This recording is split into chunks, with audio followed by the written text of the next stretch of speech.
Hello guys, welcome, DazzaFM here. I hope you're all well. Today I'm bringing you my first ever tactic video on Football Manager. In all Football Managers, I've been relatively good at tactics. I've always known how to set up a team. I can look at a base of players that I've got and do something with, and always had good success over the recent Football Managers. Ever since this beta's dropped in this last week, I have struggled no end. If you watch my lead series, I end up getting sacked on there. If you've seen on my Twitter, I've been Leicester. I've had a dreadful time there. I've even been Olympiacos, who are my favourite team to beat on Football Manager. I've been there every year, and I always do really well and get into some really good long saves. But even this year, I've really struggled with them. I've tried so many different tactics, but I just can't find one that's actually worked. And I was looking on Twitter the other day and came across a guy who does his own blog on Strikerless tactics. His name's Guido Merre. I've put all his stuff and his links and that in the description. Honestly guys, go and check him out. This works so well. I'll be honest, if I didn't see his blogs and didn't see him on Twitter that he did this, I would never in a million years would have tried this tactic. It's not something it would even enter my mind playing without, a striker. But it's worked so well, and I've got Brentford, who we currently are, playing some great football, and we're currently sitting third in the Sky Bet Championship. We're going to head over in a minute to the league table, so I'm going to show you where we are, and then I'm also going to show you the tactic. I'm going to show you how we've set up, how we've done it. I've got obviously the ideas and that all from Guido Merre's blog. But obviously with the players I've got, I've had to put my own little twist on it, just with Brentford. But it's all came from his blogs. I've even DM'd him on Twitter for some tips. So honestly guys, go and check him out. Everything will be down below. Sign up to his Facebook page. Look at his website. Look at his articles. Follow him on Twitter.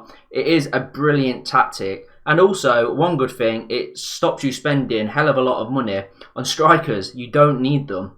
So we're going to head over now to the league table. I'm going to show you what's been going on, and then we'll talk a bit about the tactic. So guys, here we are in the league table. It's pretty early into the season, but like I said, the media and the press conference and that was all saying we'll be in a dogfight all season. We'll be round relegation and we're lucky to stay up. So where we are right now is a massive overachievement. The board just said to stay in the league this season. That was their minimum expectation, was just not getting relegated. So relegation is a long way off. That's not going to happen this season already. We played 14 games and we have 26 points. We're only a point off Wolves, who sit top, and our goal difference is +8, so it's like the second best, is it? Yeah, second best in the league, just after Fulham. So we're having a really good season, and I'm really enjoying this save now, all because of this tactic. And we'll go onto the tactic screen now, and I'll show you how I've set up. So guys, the tactic screen. Let's have a look how I've set up and why it's been working so much. We'll go off with the positions, and I'll tell you the roles, and we'll go from there. So in goal, I have a sweeper keeper on support. Very rare to see a sweeper keeper. Again, when I checked out the blog, I thought, is that going to work? And I spoke to a few people, said, yeah, it does, just try it. So I thought, we'll go in open-minded and we'll try it. And then we have 3 ball-playing defenders with all as stoppers. So a ball-playing defender in the stopper role, all 3 of them. Then, in my opinion, the 2 most important positions are the wing-backs. You have a wing-back on the left as support and a wing-back on the right as support. These guys are so important because they've got to have the right attributes. You need them to be fast. You need them to have good work rate. They've got to work up and down all game. When you're attacking, they need to be joining the attack. And when they're defending, they need to be back and also working as hard as they can to get back and stop goals being conceded, as well as trying to get assists as well. And the reason this is so important is I didn't know that the wing backs would work as much as they did, and they get tired pretty easy within a few games, and sometimes you need to rest them. Towards the end of the games, they do start to lose their pace a bit, which is understandable because they are up and down all game, and that's what they have to do. So something I didn't do was buy cover. So if you're still in the transfer window and you're just starting to save, buy some good cover for both wing backs and make sure that they are quick, they have the good work rate and the good stamina, because you will find especially toward the end of the season. I can imagine they will need to start missing a few games and probably maybe even pick up injuries because of the amount of work that they'll be putting in. As you can see, I've gave my wing-back right a private instruction. When you're setting up a tactic, guys, I would say that you keep watching the game. Don't just, go make a cup of tea while the game's on. Make sure you're looking, due to the fact that I've seen him getting forwards really, really well. But he was always trying to shoot from like 20, 25 yards down. I was thinking, what's he doing? Just get the ball in the box. We had players in there. And he kept shooting. So I thought, right, I need to stop that. And I stopped it. And ever since I have, and I've told him to pass the ball instead of to stop shooting. I've told him to stop looking to shoot all the time. He's got a few assists. He's been playing really, really well. And he's always getting forward. So that's something that, like I say, you need to keep an eye on the game and see what players are doing what, and if you want them to stop. And that's how you put your own sort of spin on it, if you like.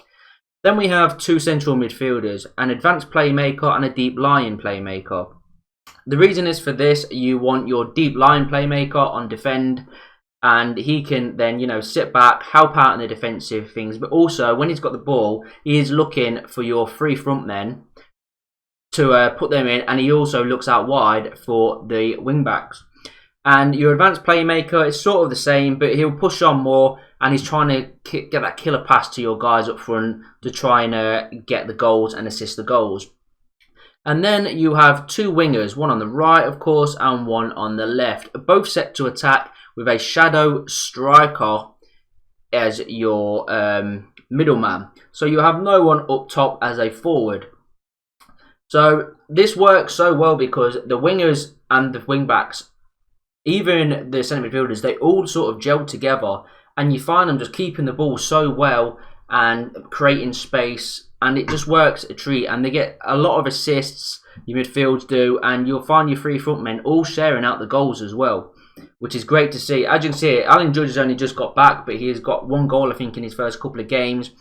Sawyers has 7 and Watkins has 10. And there's another guy who, where is he? Greg Olle. He has 4. He's just returned from injury. So as you can see, they're all getting on the score sheet. It's not just your striker, if you had one, just banging in the goals. They're all sharing out the goals, which is great to see. So this also works really well because when you've got a small budget, and if you do need a striker, they are very expensive. You don't need to buy a striker now.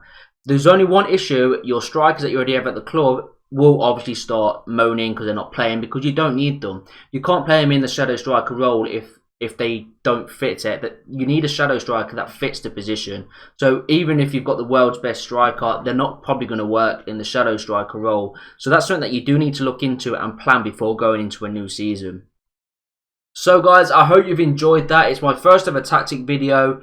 Try it out. Trust me, I know it seems weird not having a striker, but it works so well. And it's something now that I'm going to be taking into a lot of my saves and thinking about, no matter who I am.